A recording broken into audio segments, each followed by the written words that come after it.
গত 2 বছর আলুর ভালো দাম পেয়ে সরিষার আবাদ কমিয়ে অধিক জমিতে আলু চাষে ঝুঁকেছিলেন বগুড়ার কৃষক।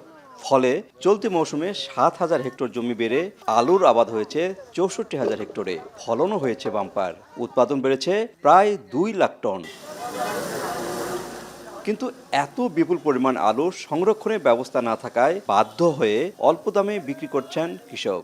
সার, ওষুধ, তারপর আলু সেচ সব মিলে খরচ মিলে অনেক খরচ পড়ছে। হিমাগারে থাকার জন্য মেলা চেষ্টা করতেছি, হিমাগারও তো জায়গা নাই, যার কারণে কৃষক আমরা মরে গেছি। সংরক্ষণের শুরু থেকে অতিরিক্ত চাপ পড়েছে হিমাগারগুলোতে, তাই দিনভর লাইনে দাঁড়িয়ে অনেক কৃষককে ফিরতে হয়েছে আলু বোঝাই ট্রাক নিয়েই।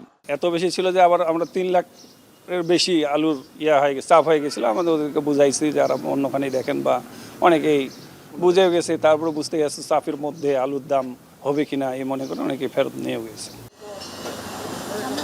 জাত ও মান ভেদে বগুড়া ও জয়পুরহাটে কিছু আলু রপ্তানি হয় প্রতিবেশী নেপাল, ভুটান, মালয়েশিয়া ও মধ্যপ্রাচ্যের বাজারে। কিন্তু 9 এপ্রিলের পর থেকে নেপালের নতুন করে কোনো ক্রয়াদেশ না আসায় দুশ্চিন্তায় রপ্তানিকারকরা। লোকাল কৃষকরা খুব ক্ষতিগ্রস্ত হবে। আর আপনার বিশেষ করে মালয়েশিয়া, দুবাই, কাতার, সৌদিতে কিছু কিছু মাল যাচ্ছে। এখানে একটা বড় সমস্যা, আপনার জাহাজ ভাড়াটা বেশি। আমরা গত বছর যেই জাহাজ ভাড়াগুলো দিচ্ছি $2800 বা $2500, এটা এবার আপনার 3,3200 বা $3500 চলে আসছে। অতিরিক্ত উৎপাদন আর হিমাগার সংকটের কারণে কৃষক ও ব্যবসায়ীদের লোকসান ঠেকাতে আলু রপ্তানির বিকল্প নেই বলে মনে করেন হিমাগার মালিক সমিতির নেতারা। আলুর ট্রান্সশিপমেন্ট বন্ধ হওয়াতে আলুর অনেক ক্ষতি হবে। আলু বহির দেশে নেপাল, ভুটানে দেওয়া যাবে না, এমনকি ভারতের কোথাও কোথাও নিত, তো সেটা ব্যাপক ক্ষতি।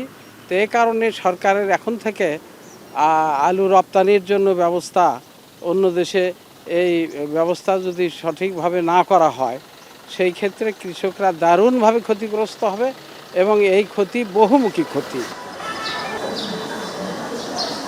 পরিকল্পনা মাফিক চাষাবাদ না করায় প্রতি বছর কৃষক কোনো না কোনো ফসলে ক্ষতিগ্রস্ত হচ্ছেন।